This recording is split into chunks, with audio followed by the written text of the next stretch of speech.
Assalamualaikum warahmatullahi wabarakatuh. Kembali lagi bersama saya Nan Kasogi. Di sini saya akan menjelaskan materi medan listrik bab 3, yaitu kerapatan fluid listrik, hukum gas dan divergensi. Langsung saja di sini saya akan menjelaskan soal. Yang pertama yaitu soal tentang bab bab 3 sebab yang pertama, itu kita menjelaskan tentang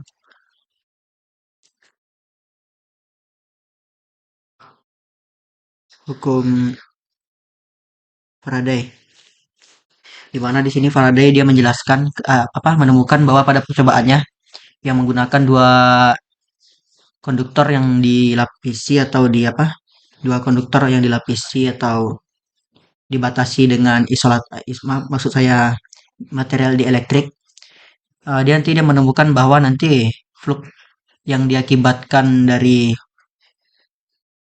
eh, konduktor pada bagian dalam itu akan bernilai sama dengan muatan pada konduktor pada bagian dalam yang diakibatkan pada luarnya ya. Di sini langsung saja kita bahas soalnya. Itu kita memiliki sebuah muatan listrik sebesar 15 V nanocoulomb yang diletakkan di titik asal yaitu titik 000. Lalu kita pertama diminta untuk mencari flux yang meninggalkan permukaan bola dengan jari-jari 5 meter yang berpusat di 1-1, 2. Ini langsung saja. Eh, Menurut dengan hukum percobaan Faraday tadi, kita mengetahui bahwa besarnya flux ini kan sama saja seperti besarnya muatan yang ada di yang ada di dalam material tersebut. Jadi besarnya flux yang keluar dari permukaan bola yang ada di dalam titik asal 000 yang ada karena muatan dalam titik asal 15 V ini itu akan fluxnya sama besar dengan muatannya ini. Jadi ini bisa saja langsung kita cari berarti fluxnya sama dengan Q atau 15 V atau 47,12. Di sini untuk pembuktian saya telah menuliskan persamaan umum untuk besarnya flux ini. Di sini saya tuliskan di mana besarnya flux itu adalah besarnya kerapatan muatan dalam interval tertutup atau integral tertutup dari besarnya uh, hamparan yang di hamparan di mana hamparan uh, kerapatan muatan tersebut. Di sini karena kita memiliki bentuk lingkaran, jadi nantinya partisi atau bagian dari lebarnya permukaan kita itu bisa kita tuliskan dengan A kuadrat sin theta d theta d gamma, atau ini A kuadrat ini merupakan jari-jari dari bola ini ya. Sehingga nanti partisi dari flux atau delta flux kita akan memiliki nilai di mana ds pada lingkaran atau kerapatan muatan pada lingkaran itu adalah Q per 4 V jari-jari dikuadratkan, yaitu 4 V A kuadrat. Kita kalikan dengan ds A kuadrat sin theta d theta d theta. Lalu ini AR itu adalah vektor satuan dari R karena ini dia nantinya kerapatan muatan akan mengarah ke R, dan AR satu lagi ini merupakan vektor satuan dari DS, itu vektor satuan dari jari-jarinya.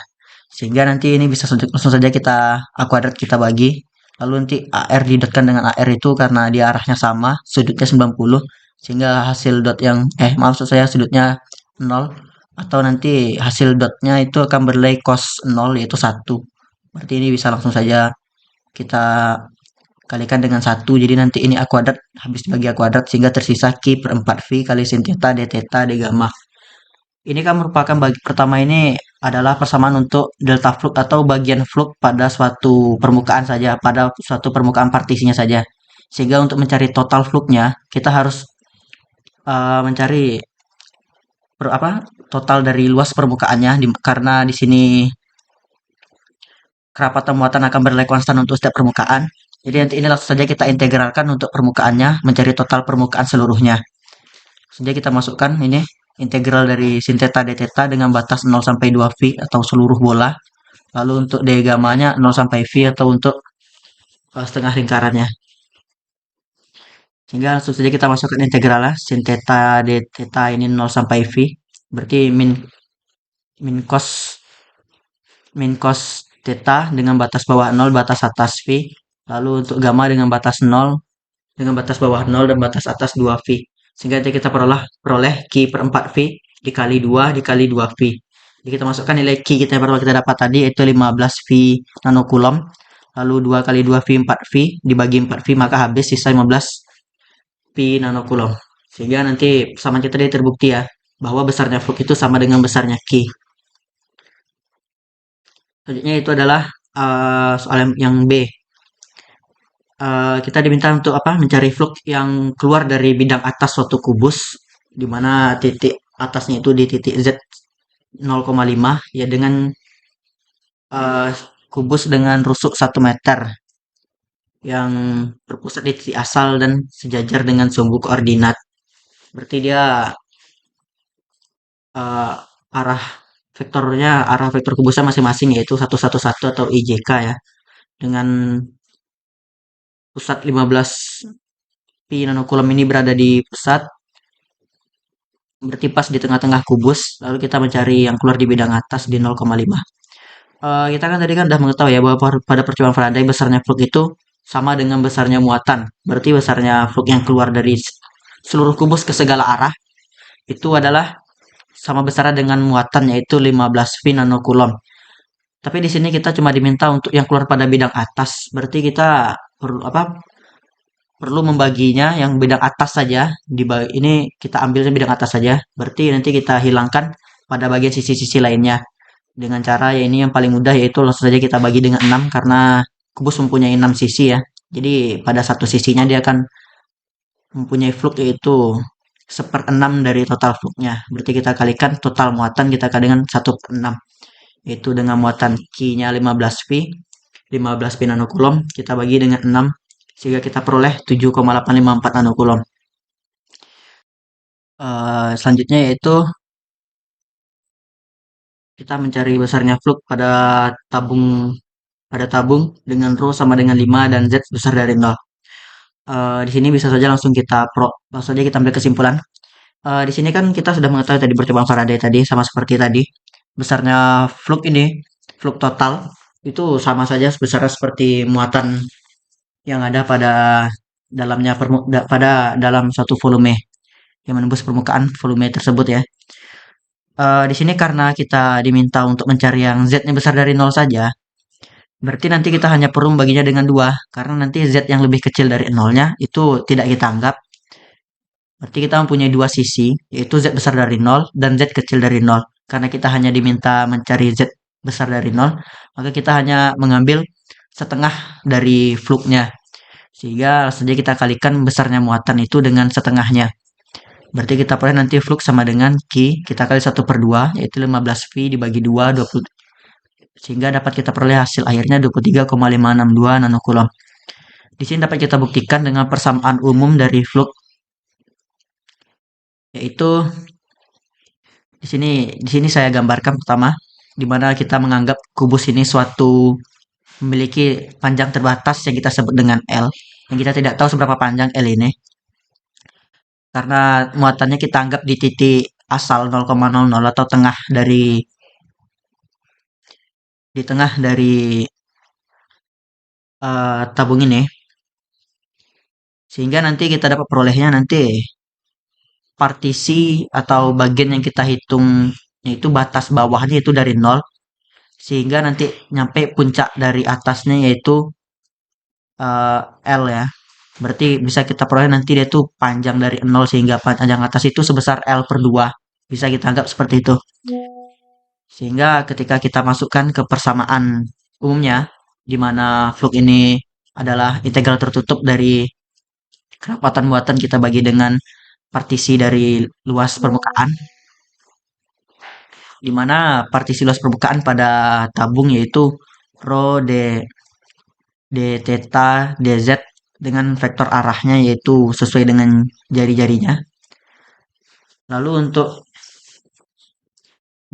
DS nih DP-nya itu sebesar Q2VR dengan arahnya itu sama sepertinya arah jari-jari. Sehingga nanti pada delta flux atau bagian flux pada suatu partisi permukaan itu bisa kita peroleh dengan mengkalikan keduanya. Q per 2V 2VPL AR dikalikan dengan DS Rho d theta dz AR. Karena kerapatan muatan itu bernilai konstan pada setiap permukaan atau sama pada setiap permukaan. Jadi ini bisa kita keluarkan dari integral dan kita integralkan saja besarnya untuk mencari total dari luas permukaannya. Sehingga luas permukaannya ini kita integralkan dengan integral V d theta dz dengan theta batas bawahnya 0 sampai 2V.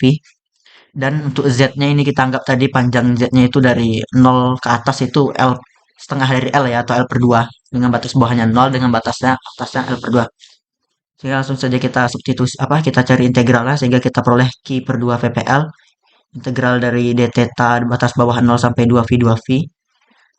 Lalu untuk dz dengan batas bawah 0 sampai L per 2 itu L per 2. Langsung saja kita coret V coret, 2V coret, L coret. Sehingga nanti kita langsung sisa Q per 2. Jadi terbukti ya, berarti dia tuh total fluxnya itu yaitu setengah dari flux total yang kita miliki, yaitu 15V per 2 atau 7,5V.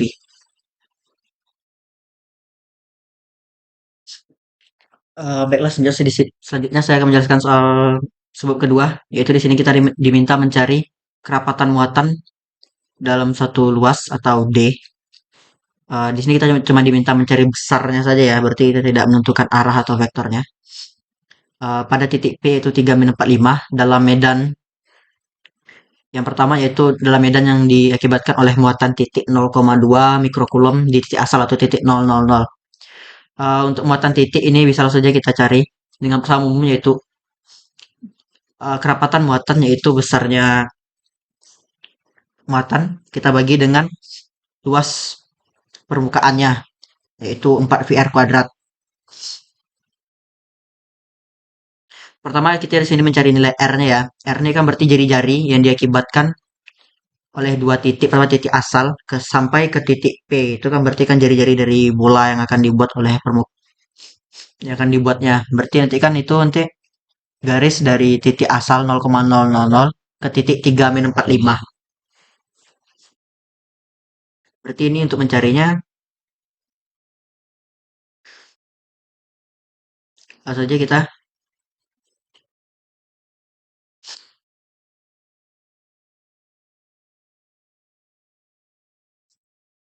uh,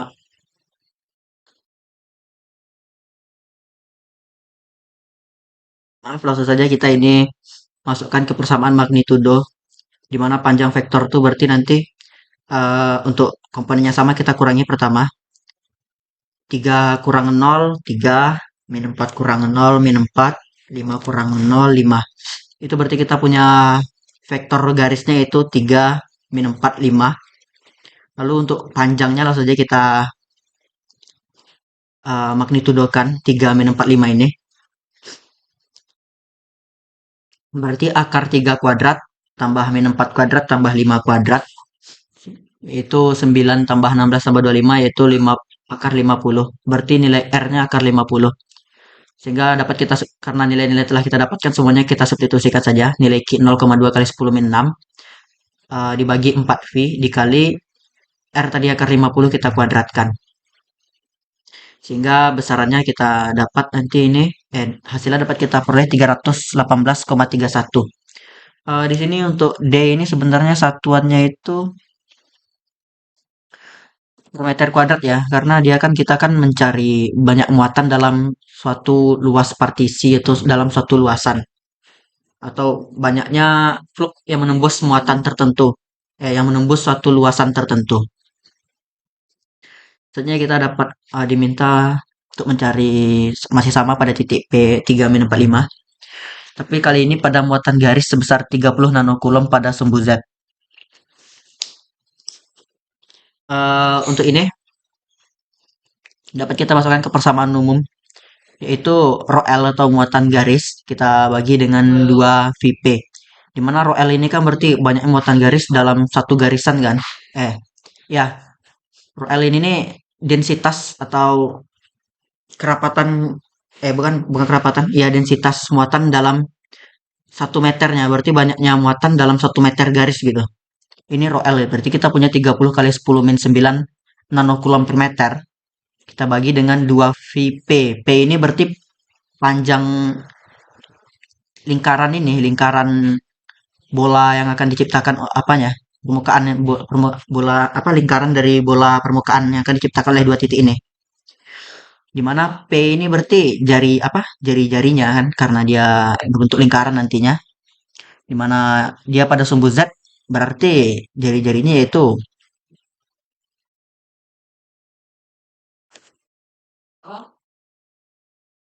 3 kuadrat tambah 4 kuadrat. Akar maksud saya, akar 3 kuadrat tambah 4 kuadrat. Karena dia pada sumbu Z ya, berarti jaraknya tuh ke lingkarnya itu 3 kuadrat tambah 4 kuadrat. Sehingga nanti kita substitusikan saja. 30 kali 10 min 9 per 2V kita kalikan dengan akar 25. Sehingga kita peroleh hasilnya 954,93 pikokulom per meter kuadrat. Ini juga masih salah sama. Seharusnya per meter kuadrat ya.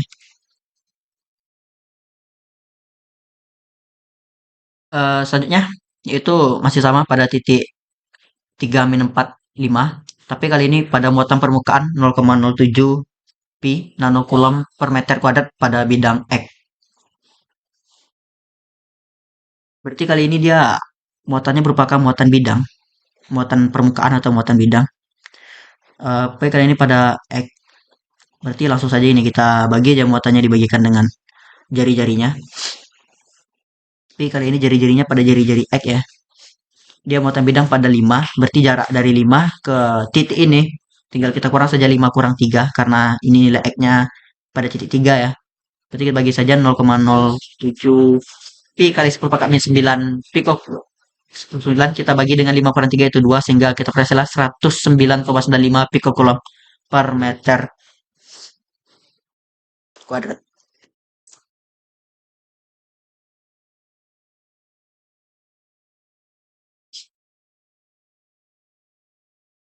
Baiklah, selanjutnya kita diminta untuk menghitung total flux listrik yang menembus permukaan tabung yang mempunyai rho sebesar 4,5 dan Z-nya dari plus negatif 3,5, berarti dari titik 0 itu ke atas 3,5, ke bawahnya 3,5 atau panjang L-nya itu 7 ya.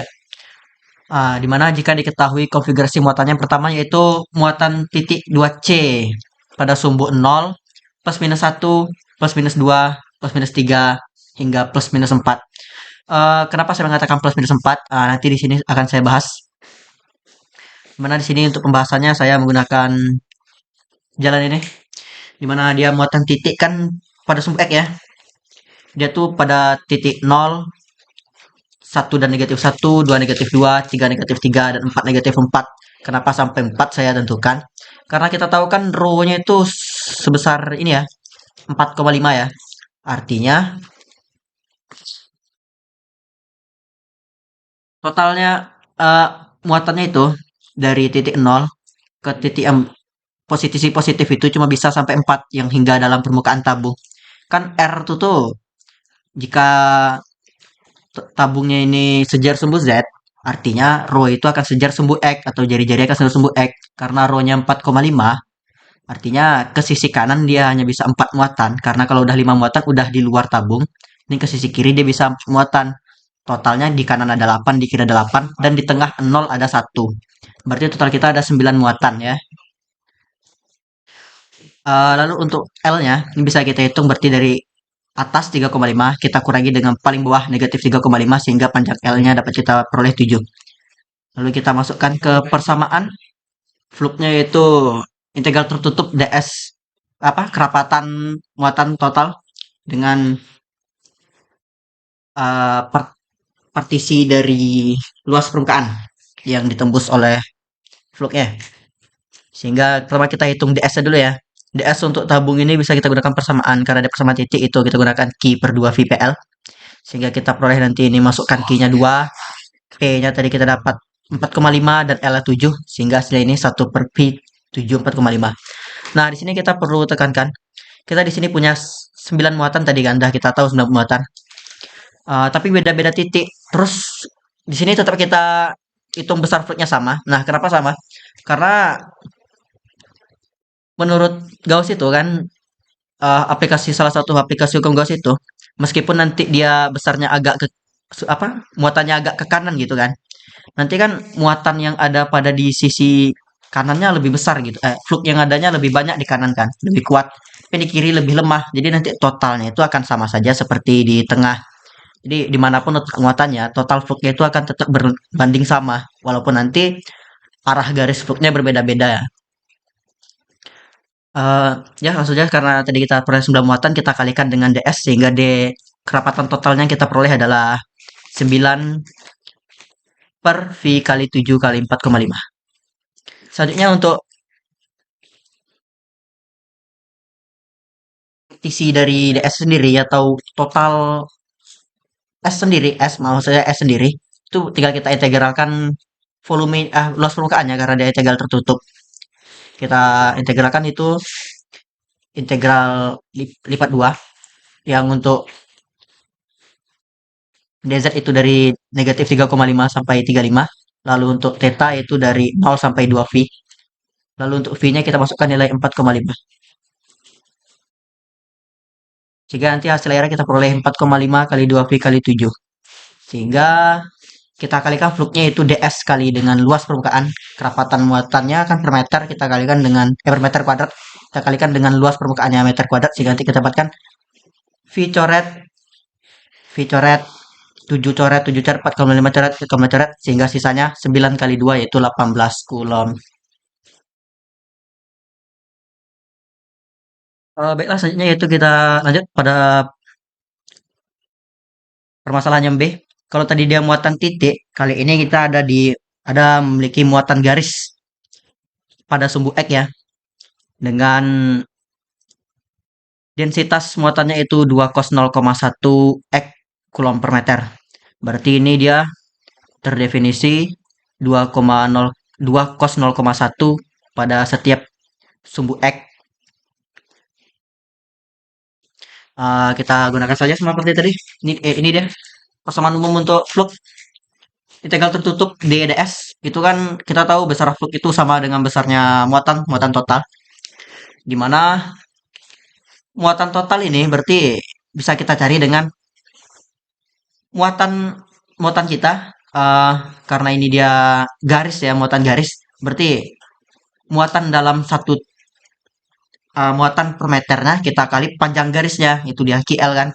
Karena dia terdefinisi sepanjang sumbu X, atau dia di partisi setiap sumbu X, maka kita integralkan dia terhadap sumbu X, dimana kerapatannya yaitu atau partisi muatan per sumbu X-nya itu rho L tadi, yaitu sebesar 2 cos 0,1, kita integralkan terhadap X-nya ya, atau dx, atau rho LDL, karena LDL. L ini kan berarti panjang X-nya itu karena dia terhadap sumbu X. Mana batasnya itu 4,5. Nah, kenapa 4,5? Kan tahu tadi kan udah kita bahas bahwa rho itu tadi karena dia tabungnya sejar sumbu Z, berarti rho itu jari-jari, itu sejar sumbu X. Karena ada sejar sumbu X, karena rho-nya 4,5, berarti panjang X-nya itu dari 0 ke 4,5, lalu dari 0 ke negatif 4,5, atau diameternya dari negatif 4,5 sampai 4,5. Sehingga kita integralkan dengan batas bawah negatif 4,5 dan batas atas 4,5. Dengan rho L-nya 2 cos 0,1 X dx.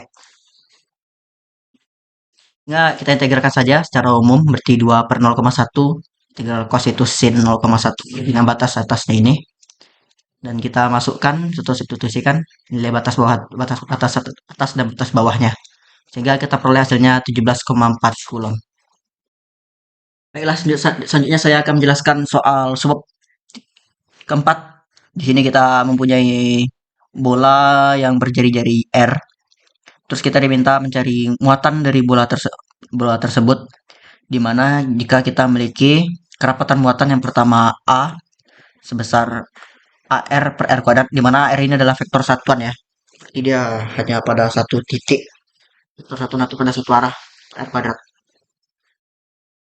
Karena kerapatan muatan sendiri itu merupakan vektor vektor dia mempunyai arah yang searah dengan arah jari-jari bola. Oke, langsung saja sini kita evaluasi. Untuk A, kita gunakan persamaan umum. Q sama dengan kerapatan surface dikali dengan maksud saya Q sama dengan integral dari kerapatan surface atau luas permukaan kita kalikan dengan ds atau partisi dari luas permukaan. Di sini saja berarti kita masukkan kan, di mana kerapatan muatannya itu AR per R kuadrat dan integral tertutup dari ds. Kan ds itu kan tadi yang kita tahu tuh kalau ds itu adalah partisi dari luas permukaan. Berarti integralnya adalah luas permukaan itu sendiri. Karena di sini bola, berarti luas permukaannya berarti VR kuadrat ya, S. Nah, karena ds sendiri itu juga merupakan vektor, berarti dia memiliki AR. Sehingga nanti AR dari kerapatan muatan, maaf saya, arah dari kerapatan muatan, yaitu AR, dan arah dari luas permukaan itu juga AR. Jadi nanti AR dikali AR itu seharusnya habis. Bukan habis saya, didotkan AR dot AR. Itu hasilnya 1 ya, karena cosnya cos 0. Jadi seharusnya maaf di sini itu udah 0.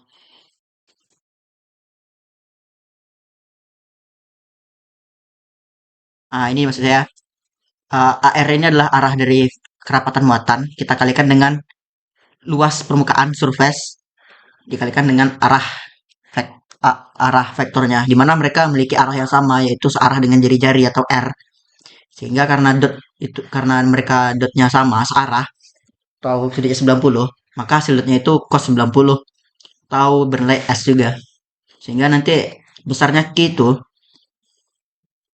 sama dengan S per R kuadrat, di mana pada lingkaran uh, luas luas surface-nya itu ya 4 VR kuadrat, kita bagi dengan R kuadrat. Ini seharusnya juga udah hilang ya.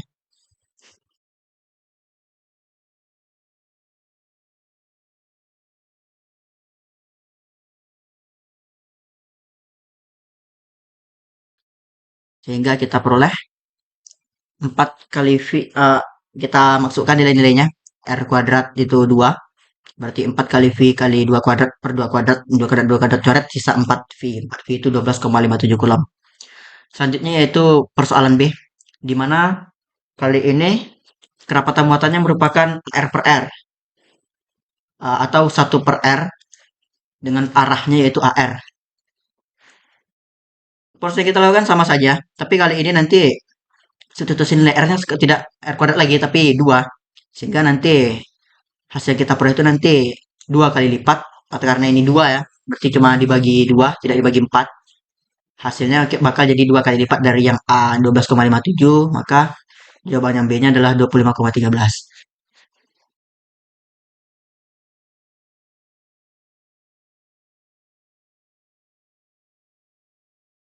Baiklah, selanjutnya saya akan menjelaskan soal D35 atau sebab kelima. Di sini kita memiliki permukaan bola dengan jari-jari 2, 4, 6. Berarti ada 3 permukaan bola yang masing-masingnya tuh memiliki kerapatan 100 mikrokulom, negatif 30 mikrokulom, dan 6 mikrokulom per meter kuadrat ya. Ini di masing-masingnya. Di sini kita diminta untuk mencari kerapatan pada suatu titik yang diakibatkan oleh muatan bola ini ya, terutama pada satu M. Di sini kan kita tahu kan, fluk itu kan menembakkan keluar, berarti dia menembak keluar dari bola ke luar bola. Untuk di 1 M sendiri, itu artinya kan dia ada di dalam bola 2, ada di dalam bola 4 dan bola 6. Karena 1 kan lebih rendah daripada 2, 4, 6. Artinya nggak ada fluk yang di 1 ini, karena fluk itu arahnya keluar, bukan di dalam muatan itu sendiri. Artinya untuk A sendiri, kerapatan muatannya itu ya nggak ada, karena fluknya itu ya nggak ada. Eh bukan kerapatan ya, atau kerapatan fluknya itu nggak ada lah ya. Mungkin fluknya ada karena dia di dalam itu kan berarti dia bukan suatu permukaan. Yang kedua pada titik 3M. Di sini kita punya apa? Dia ada di titik ada jari-jari 26 karena dia di titik 3 berarti dia ini ada di luar dari bola yang berjari-jari 2 yang bermuatan 100 mikrokulom ini. Dengan kerapatan 100 mikrokulom ini ya. Ini kan karena dia bola, berarti kerapatannya merupakan kerapatan permukaan atau luas ya. Sehingga ini kita masukkan ke rumus umum di mana kalau menggunakan persamaan kerapatan permukaan ini kita gunakan di atau di ROS. Kita kalikan dengan jari-jari bola sendiri per jarak dari titik ini ya, titik apa? Titik bola ke titik observasinya. Berarti dengan ini kerapatannya 100 kita kalikan dengan jari-jarinya 2 kuadrat per titik apa jari jarak titik ke observasi 3 kuadrat sehingga hasil yang kita peroleh 44,444 mikrokulom per meter. Selanjutnya yaitu pada titik 5 meter, di mana pada titik 5 meter ini dia bukan hanya di luar bola dua ini, bukan hanya di bola apa di luar bola berjari-jari dua, tapi juga di luar bola berjari-jari empat. Berarti dia terkena oleh fluk yang ditembakkan oleh bola yang berjari-jari dua dan yang berjari-jari empat. Karena itu kita analisis satu-satu terlebih dahulu menggunakan rumus yang sama. Yang pertama kita cari analisis D1 dulu, di mana nanti kerapatan muatan 100 mikrokulom ini kita kalikan dengan jari-jarinya per panjang titik observasi dari titik bola ke titik observasi yaitu 16. Dan untuk D2 kita gunakan persamaan sama, R-nya sama 5, tapi di sini A kuadratnya itu 4 ya. Karena udah bola yang berbeda, ini bola yang keempat dan muatannya tuh negatif 30. Sehingga ini dia kita hasilnya negatif 19,2. Sehingga kerapatan totalnya itu tinggal kita jumlahkan aljabar biasa sehingga kita dapat mutlaknya itu negatif 3,2 atau mutlak dari negatif 3,2 yaitu 3,2 mikrokulom per meter kuadrat. Yang terakhir yaitu pada titik 8 meter, di mana 8 meter sendiri ini kan lebih jauh dari 2, lebih jauh dari 4, dan lebih jauh dari 6. Artinya dia terkena tembakan oleh 3 fluk bola. Dengan cara yang sama, kita analisis satu-satu fluk yang diakibatkan pada bola masing-masing. Yang diakibatkan oleh berjari-jari dua dengan muatan 100. Ini kan jaraknya 8 ya, ini 8, 8, 8. Tapi yang beda tuh nanti ini muatan dan jari-jarinya aja kita bedakan. Yang untuk bola pertama yang berjari-jari 2 kerapatannya 6,25. Bola kedua dengan muatan negatif 30 dan kerapatan dan jari-jarinya 4 itu min 7,5. Dan bola ketiga dengan muatan 6 mikrokulom dan jaraknya 6 meter itu kerapatannya 3,375 sehingga kerapatan totalnya adalah 2,125 mikrokulom per meter kuadrat. Baiklah, selanjutnya saya menjelaskan soal subbab G6 D36 di mana sini kita memiliki kerapatan muatan yang digambarkan dalam persamaan X, Y, Z atau dalam Cartesian X, dalam grafik Cartesian yaitu 100 XY per Z kuadrat tambah 1 atau PX tambah 50 X kuadrat per Z kuadrat tambah 1 atau PY dikurang 100 X kuadrat YZ per Z kuadrat tambah 1 dikuadratkan atau PZ.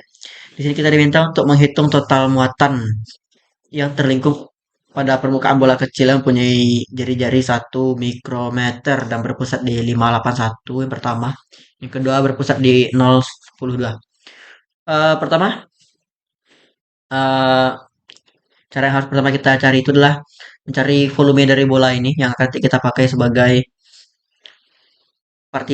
partisi dari persamaan divergen kita. Persamaan umum divergen series atau Taylor series kita. Di mana volume dari bola itu 4 per 3 VR kuadrat, 4 per 3 VR kubik, dengan R-nya 1 kali 10 pangkat min 6, berarti 4 per 3 V kali 1 kali 10 pangkat min 6 kali 3 sehingga kita peroleh 4,18 kali 10 pangkat min 18.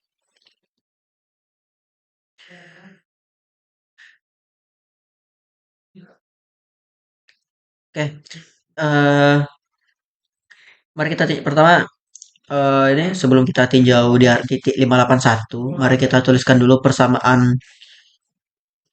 uh, umum persamaan umum muatan yang kita peroleh dari teorema divergensi.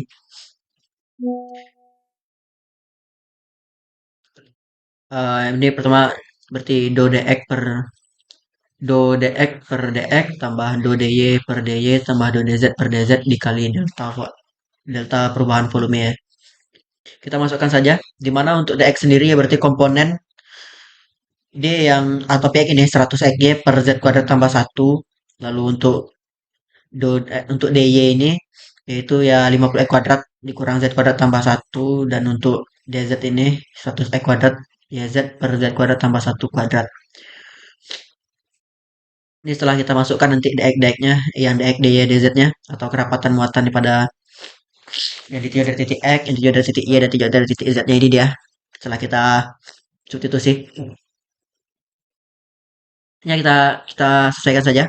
Dimana yang nanti dx nanti kita turunkan terhadap dx, yang d kita turunkan terhadap y, dan yang z kita turunkan terhadap z, sehingga hasil ini yang 100 100 xy per z kuadrat tambah satu, turunannya yaitu 100 y per z kuadrat tambah satu.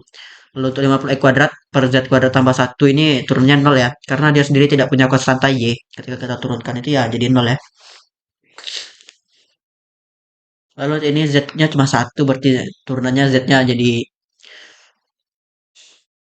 ini 100 x kuadrat y z per z kuadrat tambah satu kuadrat, ini turunannya adalah ini sendiri ya. Min 100 x kuadrat y z per z pangkat 4 tambah 2 z pangkat 2 tambah satu. Nanti ada yang ini setelah kita jabarkan kuadratnya gini, baru kita turunkan sehingga kita peroleh min 100 kuadrat min 100 x kuadrat y dikali z pangkat 4 tambah 2 z pangkat 2 tambah satu dikurang 4 z pangkat 3 tambah 4 z dikali min 100 x kuadrat y z per z pangkat 4 tambah 2 z kuadrat tambah satu kuadrat. Ini menggunakan aturan turunan pembagian ya, dimana nanti U dikali V aksen, maaf maksud saya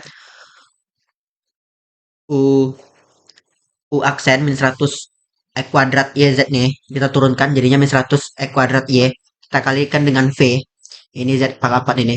Lalu V aksen turunan dari V aksen yang pembaginya z pangkat 4 tambah 2 z pangkat 2 ini jadi 4 z pangkat 3 tambah 4 z dikalikan dengan U yaitu min 100 x kuadrat y z per V kuadrat atau per pembilang dikuadratkan z pangkat 4 tambah 2 z kuadrat tambah 1.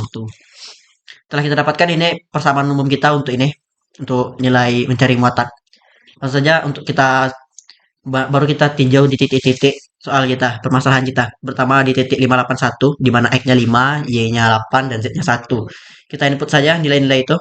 100 kali 8 per 1 kuadrat tambah 1, ini 100 kali 5 kuadrat kali 8, dikali 1 kuadrat, 1 per 4 tambah 2 kali 1 per 2 tambah 1, dikurang 4 kali 1 per 3 tambah 4 kali 1, dikalikan dengan min 100 dikali 5 kuadrat kali 8 kali 1 per 1 pangkat 4 tambah 2 kali 1 pangkat 2 ditambah 1 yang dikuadratkan.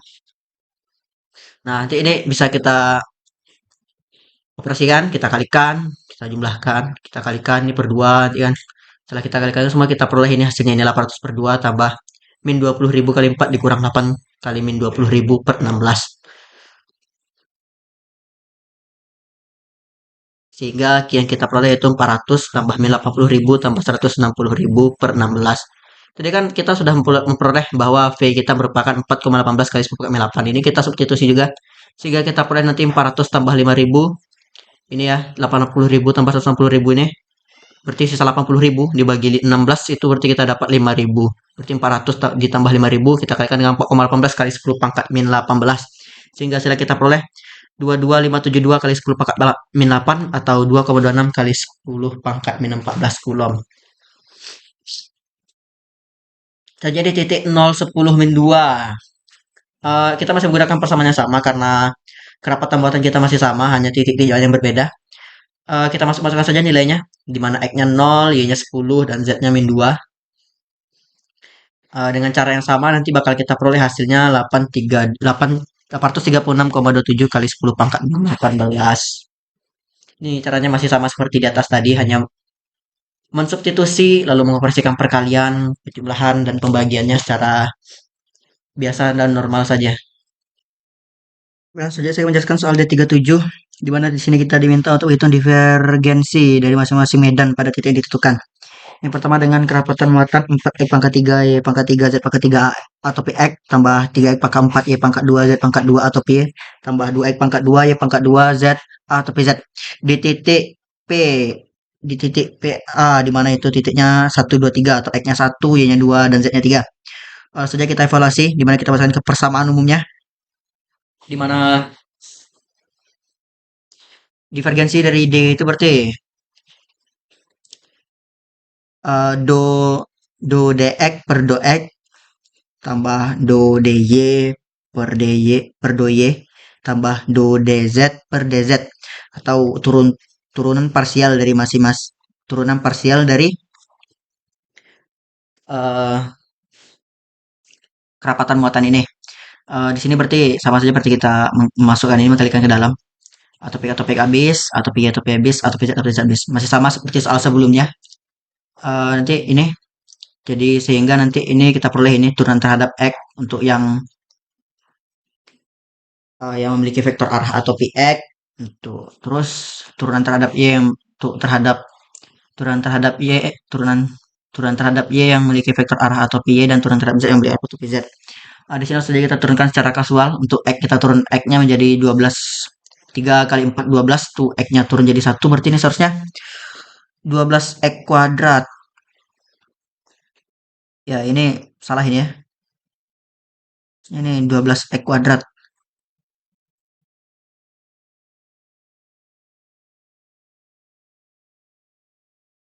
Ntar saya ubah sebentar.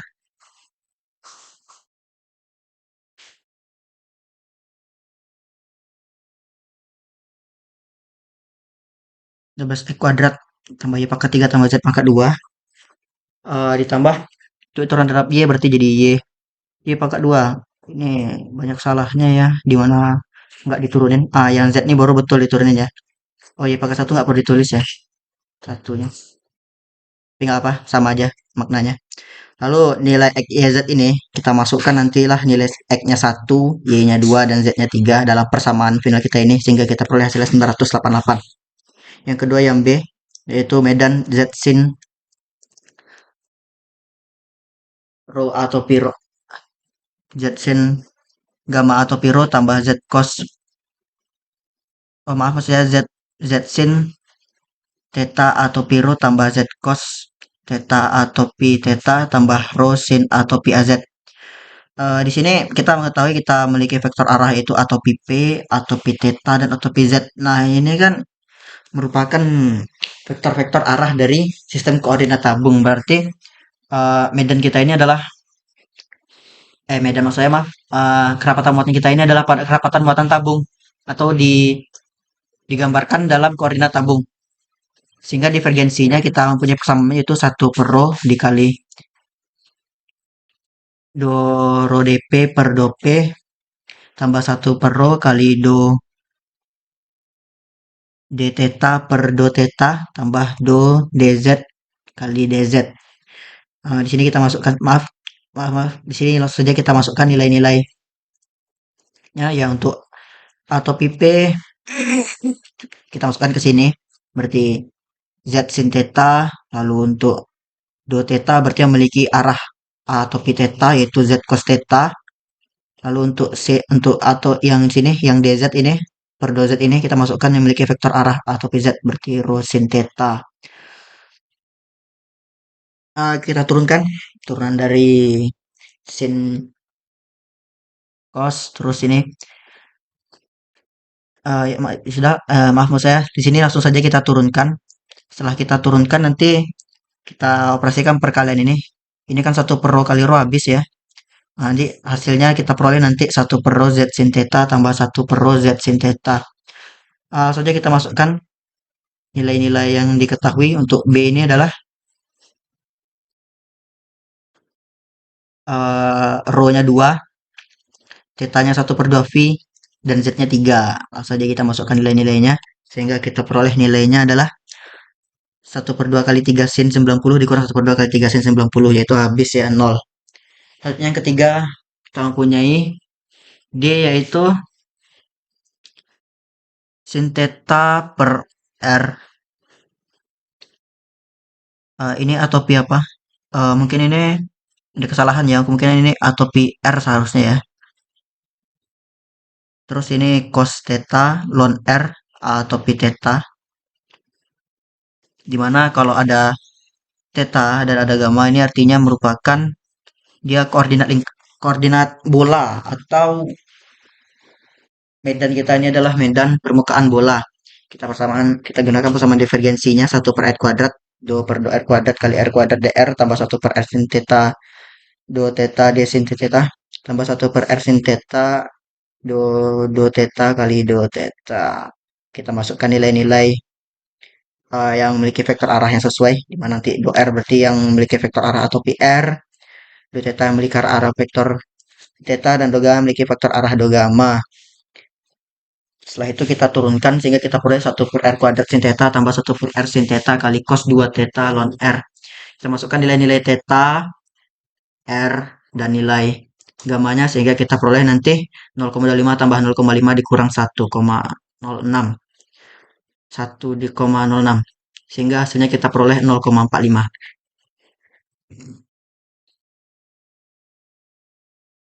Ya, soal tutup di 3.8 kita diminta untuk mencari kerapatan muatannya, di mana kita diberikan tiga jenis kerapatan, tiga jenis kerapatan muatan. Oh, di sini kita ditanyakan tentukan kerapatan muatan yang menimbulkan medan ini. Kita dicari ini, kita kerapatan muatan yang menimbulkan medan tiga ini. Ini langsung saja kita cari pertama. Kalau untuk ini kita cari divergensinya dengan persamaan umum. Kalau misalnya dia koordinat Kartesian, ini persamaannya ya, div d sama dengan 2dx per 2x, 2dy per dy tambah 2dz per dz. Kita masukkan nilai-nilainya sehingga kita peroleh ya seperti ini persamaannya. 22p pangkat pangkat 4x kali p pangkat min 5y kali p pangkat min 2z. Ini kan karena dia masing-masing dikali ya. Berarti ini semua ini dikali 2 itu adalah milik vektor yang arah atau px. Lalu dikali min 25 untuk atau py, itu dikali min 1 untuk atau pz. Ini tinggal input aja berarti ya. Karena ini vektor arahnya udah dipisah, jadi kita lebih mudah tinggal mengkalikan dengan 2, min 25, dan min 1. Sehingga nanti hasil divergennya kita peroleh 22,5 pangkat 22,5 rho pangkat 4x kali rho pangkat min 5y kali rho pangkat min 2z. Inilah medannya ya. Maksudnya pada yang B masih sama seperti tadi, tapi kali ini kita memilikinya medannya memiliki satuan z, theta, dan rho. Ini artinya merupakan ini ya satu satuan di atau apa vektor satuan di koordinat tabung. Berarti ini merupakan medan apa? Kerapatan muatan pada bidang tabung. Ini berarti persamaan umumnya ini 1/p 2dp kali rho dp tambah 1/p rho d theta per 2 theta tambah rho dz per dz. Saja kita masuk input nilai-nilainya ini. Untuk AP berarti P min 2Z kali 2P theta. Untuk atau P theta ya udah berarti P P dikali P min 2Z. 1 berarti P itu ya. Terus untuk yang atau PZ-nya berarti P min 2Z dikali 35 kali ke dalam aja ini ya. Kali ke dalam yang persamaan pertama tadi yang atas tuh. Berarti P pangkat min 2Z dikali 2P pangkat 2 theta. Sehingga kita turunkan masing-masingnya, yang ini terhadap terhadap rho, terhadap theta, dan terhadap z, sehingga hasil divergen kita peroleh 1/p 4p 4 rho theta e pangkat 2z tambah 1 per rho kali 0. Ini kenapa kali 0? Karena ini dia turun terhadap theta, tapi kita tidak memiliki theta di sini. Di apa ya, yang do theta ini, karena dia nggak persamaan diturunkan terhadap theta itu nggak memiliki koefisien theta, jadi turunannya 0. Itu ini ditambah 4 rho kuadrat theta e pangkat 2z, sehingga hasil akhirnya di sini kita kita tinggal kita input nilai rho, theta, dan z-nya, sehingga hasil kita peroleh 4 theta e pangkat 2z tambah p pangkat 2 tambah 1. Yang terakhir kita punya D sama dengan 2R sin theta sin gamma atau PR tambah 1 per R tambah R cos theta sin gamma atau pi theta tambah 1 per R tambah R cos gamma atau pi gamma. Di mana di sini satuannya yaitu R, theta dan gamma. Ini adalah satu satuan vektor. Ini akan punya atau pi R atau pi theta dan atau pi gamma. Ini adalah vektor, maaf bukan saya ya, vektor yang dinotasikan dalam bentuk bola. Berarti ini merupakan kerapatan muatan dalam permukaan bola. Ini persamaannya ini do atau PR per DR tambah ini langsung saja berarti langsung jadi bahasa persamaan umum. Berarti do atau PR per DR do d theta per do theta tuh do d gamma per do gamma. Kita masukkan nilai-nilainya yang bersesuaian. Berarti yang DR ini yang memiliki arah atau PR, do theta yang memiliki arah atau pi theta, dan do gamma yang memiliki atau pi gamma. Lalu kita turunkan, kita hasil perolehnya 2 sin theta sin gamma tambah 1 per R tambah R sin theta sin gamma tambah 1 per R tambah per R sin theta.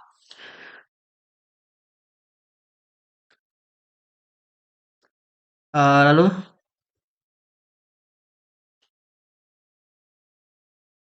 yang satu per R ini, yang 1 per R tambah R ini bisa kita ubah ke bentuk yang lebih umum, di mana nanti ini kita tinggal menyamakan penyebutnya ya. R itu kan sama dengan R kuadrat per R. Lalu kita lalu berarti sama saja seperti R kuadrat tambah 1 per R. Tinggal mengubah ini, cuman mengubah ini ya. Sebenarnya sampai sini nggak apa-apa ini. 2 sin theta sin gamma tambah 1 per R tambah R sin theta sin gamma tambah 1 per R tambah R sin gamma.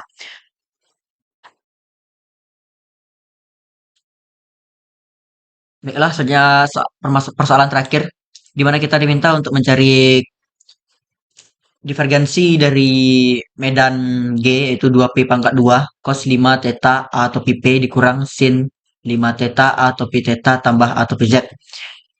Terus kita juga diminta untuk mencari eh, divergensinya tuh di daerah yang di daerah berbentuk baji. Bagi yang nggak tahu, baji itu tuh benda yang makin ke ujungnya makin runcing ya, kayak pisau atau kapak gitu jenisnya. Di mana dia tuh nanti ruangnya tuh dibatasi untuk di mana nol lebih kecil atau sama dengan rho, lebih besar sama dengan lebih kecil sama dengan 5, lebih kecil sama dengan theta, lebih kecil sama dengan 0,1 pi. Dan untuk z-nya 0 lebih kecil sama dengan Z dan lebih kecil sama dengan 10. Baiklah, pertama-tama langsung saja kita evaluasi divergensi dari medan vektor G ini. Dia persamaan persamaan kita yaitu 2 pi pangkat 2 cos 5 theta atau pi P dikurang sin 5 theta atau pi theta tambah atau pi Z. Terus ini bisa langsung saja kita masukkan 2 pi pangkat 2-nya ke dalam. Kita kalikan dia secara eh, komutatif sehingga kita peroleh 2P pangkat 2 cos 5 theta atau pi P dikurang 2 rho pangkat 2. Maaf, bukan P ya tapi rho ya. Saya salah sebut. 2 rho pangkat 2 cos 5 topi A rho kurang 2 rho pangkat 2 sin 5 theta atau pi theta tambah 2 rho A pangkat 2 atau pi Z. Ah, di sini kita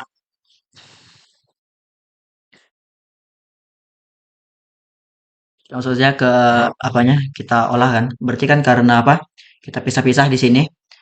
Bentuk yang tadi ini kita pisah-pisah, kita ambil d rho-nya, d theta dan dz-nya satu-satu. Sehingga kan ini kita dapat d rho-nya yaitu yang memiliki vektor arah satuan atau pi rho, berarti 2 pi pangkat 2 cos 5 theta, dan d theta itu yang memiliki arah vektor satuan atau pi theta yaitu min 2 rho pangkat 2 sin 5 theta, dan dz itu adalah yang memiliki arah satuan atau pi z, sehingga dia ini yaitu dz itu 2 rho pangkat 2.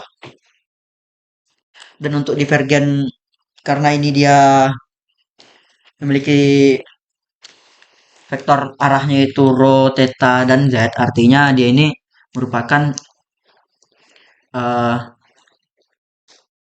penggambaran titik dalam bentuk tabung.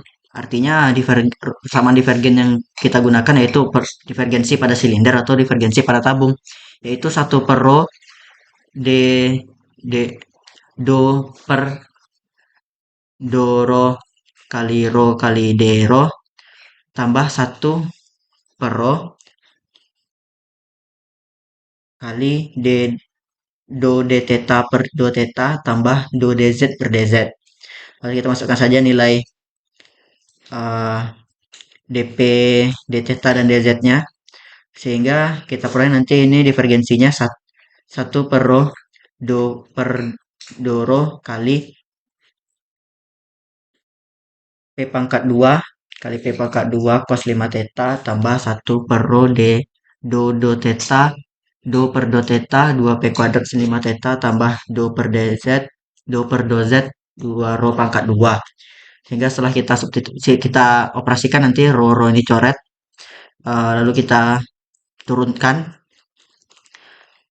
di mana yang dz sendiri karena dia tidak punya konstanta z, jadi turunannya akan bernilai 0. Dan ini yang untuk turunan terhadap di rho kita peroleh 6 rho cos 5 theta, dan turunan terhadap do theta kita peroleh 2 rho cos theta. Berarti sehingga divergensinya kita peroleh 6 rho cos 5 theta dikurang 2 rho cos theta. Selanjutnya kita diminta untuk mencari luas daerah baji.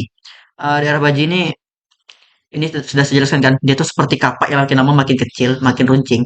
Kira-kira bentuknya seperti ini. Seperti ini. Dimana dia makin ke ujung tuh makin runcing. Nah, di sini ini berarti untuk DS-nya ini bisa sini sudah saya gambarkan evaluasinya. Dimana untuk DS-nya itu ya uh, rho d rho, maaf, rho d theta kali d rho kali ini ketinggiannya Z ini ya. Karena ini panjangnya rho dan ini adalah rho d theta, dimana ini nih berarti seperti panjang busur atau dari panjang busur dari radiannya. Nah, berarti sudah kita peroleh berarti di mana dv atau ds itu rho d rho d theta dz. Sehingga dengan persamaan ini bisa langsung saja kita masukkan untuk muatannya dalam persamaan umum, di mana banyaknya muatan itu adalah interval tertutup ds atau integral tertutup integral volume intensitas muatan volume kali partisi volume atau dv. Di mana ini bisa kita jabarkan sebagai integral volume divergensi G dikali dv atau partisi. dv ini partisi volumenya ya, yaitu yang pada penggambaran baji kita tadi. Tadi kan kita sudah dapatkan dv ini nih, rho d rho d theta dz. Ini tinggal kita masukkan saja nilai-nilainya. Dengan batas-batasnya yang disediakan di soal tadi, dengan rho dengan batas bawah 0, batas atas 5, theta batas bawah 5, batas atas 0,1 V, dan Z batas bawah 0 dan batas atas 5. Kita integralkan lipat 3. Kita integralkan lipat 3, ini dia pengintegralannya. Kita proses satu-satu, dimulai dari yang paling dalam dulu, dengan batas 0,5 yaitu pada Z-nya. Sehingga nanti hasil integralnya bisa kita peroleh 10 kurang 0 kali 6 per 5 sin 5 kali 0,1 V dikurang sin 2 sin 0,1 V dikurang 6 per 5 sin 0 kurang 2 sin 0 kali 1 per 2 5 per 3 kurang 0. Setelah kita operasikan ini, cari-cari nilainya dan kita jabarkan, maka hasil final kita peroleh 10 kali 0,581 kali 125 per 3, atau Q-nya sama dengan 202,083 Coulomb.